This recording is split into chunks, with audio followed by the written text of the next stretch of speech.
Manipuri Wari Pambi channel na tabi ibapum na magpu amuhan na taram noksari ngasiso myamgi ngaihak pothan na bagidamak anouba horror story amakak puduna lakchri horror story sige maming na Pumlen Patki Meesi airiba horror story sige writer na Khundongbam lanchenbi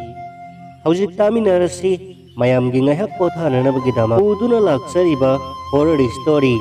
Pumlen Patki Meesi Ningtham ulengi hauraba mayana sikatpibadagi sirum narumluraba upal wapal singsu sida hidak chenba basantagi saum bhangbada taibang kanabusu kirudana olantha nongjutha khuding mayok yage haurangla i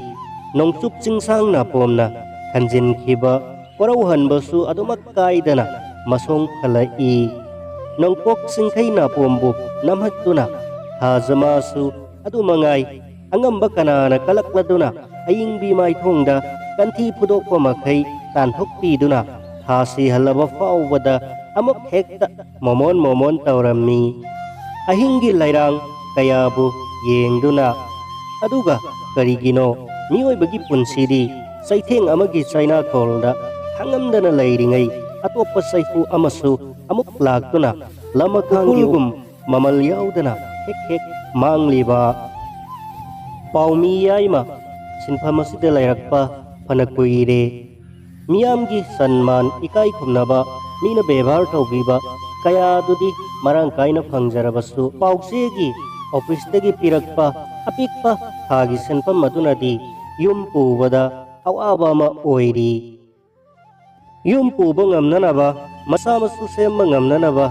atoppa sinpham ama tawrasira haiba fawba karigumbada khalakhtaba natte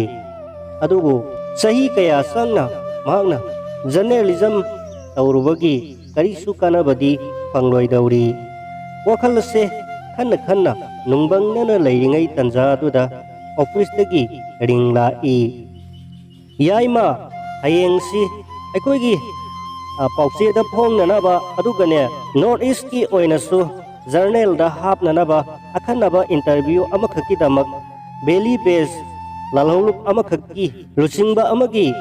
interview launanaba gidamak hayengse Pumlen patta nang satpa tare masigi damak office na i pau phaunaba loina loire hayeng ayukse nang na chatlaga nongmai khonggi pradhan gi yomda hek phunglabaga nang na chatkadaba lambi adudi makoina adum taksarani ko nang hayengi interview sidi nang laudragadi atopara tawbadi kaya fajaroi dauri aduna nang chataba yade ko asumna office tagi ring lakpada jaimana hoi sar ai soidan sachage haina khumki fajaba paukhum pikhrabasu thamoidadi warauri sifam nafam khangdaba thodok kaya mafam kaya chaba thakpa tumpham chafam khangdana satli aduga madugi ikai khumnaba adudi marang kaijarabasu yum amagi masa masu semba ngamnanaba hak adugi mawong adudi leite sarkarnasu akhanaba paumi singi yai phathorang lokhatpibasu leite asumna mathamoida waruna ahing aduma haukhre nongale mahak nongmai khonggi damak tatnanaba kebinara singba thorang tawraga yumgi lai khurumlamlaga mahak thorakle nongmai khonggi pradhan gi yum mingonda hanghangduna lakana mamaidadi pradhan gi yumda changlakle ek yaubaga pradhan masa su leramni paumi yai manadra haiduna taram oi adudagi sa puthokuna phaminai wari ngaihak sanai anjaduda naha masangai aduga adombo paumi yai mo oibirabra anglakki mani office tagi laksabani kumki maduda identity card yenge haiduna identity card lauthokuna yenghalle madugi matungda pradhan gida hanana langduna thamlamba saklen saminaraba matungda patta kumnanabagi-damak nahaduna lusingduna lakminare hi ama tongduna phanayamna sangna thorakle atoppa miyoi ani masu lamakhangda leramduna makhoi mari pat aduda hi honduna pungkhai mukki lam changsilakle mafam adugi usek waya amadi humdi lausangna singba leiba kaya do mahangna photo kap tuna mahausagi hajaraba drisya kayagi photo lauri mado nongma paucheda phongdoktuna pat adugi maramda nongma paucheda fazana inanabagi masaksu khomjilli phana sangna I tongduna sangakaba matungda humdi mathakta saba asauba yum amagi akoibada khulai paiba makoi tara maksu leramli makoiga yum aduda punna sangminare afam aduda leramba lalhauba group adugi lusingbani haijaba amana mahakku taram okle aduga lalhaup adugi nunggi wakhalol amadi lanjang akoina lalhauribagi pandamna singba mayak sengna interview laurubagi matungda lusingba aduga khut soknaduna makoigi laifam makoigi maramda akuppa I pau kana amatada share tawbidanaba hairakpaga loinana amuk mioi ani aduna hi tongduna paumi yaimabu hindorakhi matamdo nungthil numidangwai oirakle numitna singjada tapna haitharakpa matam adudani hi holiba makoi ani gi manungdagi mioi amada kolla e hi ado ngahak amduna lei aduga kolado o e kai no wari khara sanai aduga haira e yamba aikoi somda satpa yadre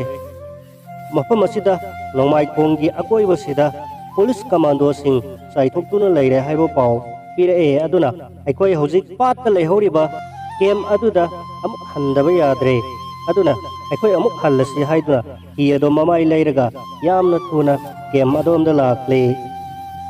yaimana halli karangi mangadusu kaya nungaite laikhidraba imana aibu hanna thonganda leptuna kaurami kari thoklagaba asumna khana amuk kem aduda halakle kem do hek yaubaga lalhubagi losingbaduna marup mafam ase khudong thiningai oire nongmai khonggi area da commando sing mafam asida sangsilaknabagi damak sem saba loire hana pau pirakle marup aduna aikoi mafam ase thaduk yadre nak amarom da satpada marup su yauna salabadi karigumba tongthiba thokpa yai aduna wapgai rom side chida marupna itantana hi se tapna honduna sati khro aikoina nakal amarom da satrage asumna haina ringai alak aduda nongmai makhol kharasu taba horakki yamna thuna yaimni hi aduda takatuna mahuksa mahak hi honba kaya haitrabasu pakat boy dari boy mahak hi edo tapna maikai amaromda mathanta honduna lakle tapna numitna singya pangkhiduna nongmagi mahakki mathodang loirabagum king marumda lotre nongmai makhonsu leptana tarakli yaima mipai thawaiba pakat pagaloinana hi ado kadom maikaida salibano haiba sukhangde adum holi tapna holi kadom maikaida karamba mafamda lamthungpham oirugadoribano hangdrabasu mafam amadabu hektamak thunglurabadi mahakki thawaidi soidana hinglagani haibagi wakhalda yaimana amamba duda iyado tapna honduna lakli atiyada hagi mangalsu tapna makafanna thorakli ha mangal aduda yaima yumda leihoriba mahakki nupi amadi masasing adugi wakhalsu khalai paumi gi sinphamse ahoibi janate ko isa isuda paumi oyo haibadadi hairaroi khanki mahakna iyado tapna honduna lakle thajagi mangalsu amuk amuba lesinna hek khomjilli amuk su hek ngan thorai mobile puthokuna phonda matam yengbada numidangi pung tara taramle yaima saksu lamkhalakle yumda phol tawsira thalli adubo yumda soidana pakhanaragani mahakna mafam chaba amada phunglaraba matamda phone tawrage khanduna yumdasu phone tawdare mahak iyado leptana adumak holi thagi mangalda isingi thakna amuk kanna lakpado kanagumba hattaba mioi kharana mahakku phage tanarpagum khanbasu yawi yaima khara kibagum haura'i mahakna adum hi ado holakpada phumdi amada hi ado palle hi ado makatana honba yadre phumdi aduda hi adudagi kakhattuna yengbada hang masa ama leibado mahakna ha mangaladuda ure mahakna masasu yamna sokthare chaklamana su loire aduna yaragadi sang aduda ahingduma leklage haibagi wakhalda ummathakta kakhalakle mahakna hongi tosado kap kaptuna sanglakpada sangi hongado kapna hangdokuna yenglubada sang manung aduda nupi masa ama masam isang sanglaga mamai adu sit nalaga tumduna leirambado urubadigi yaimado hangpet khangki mahak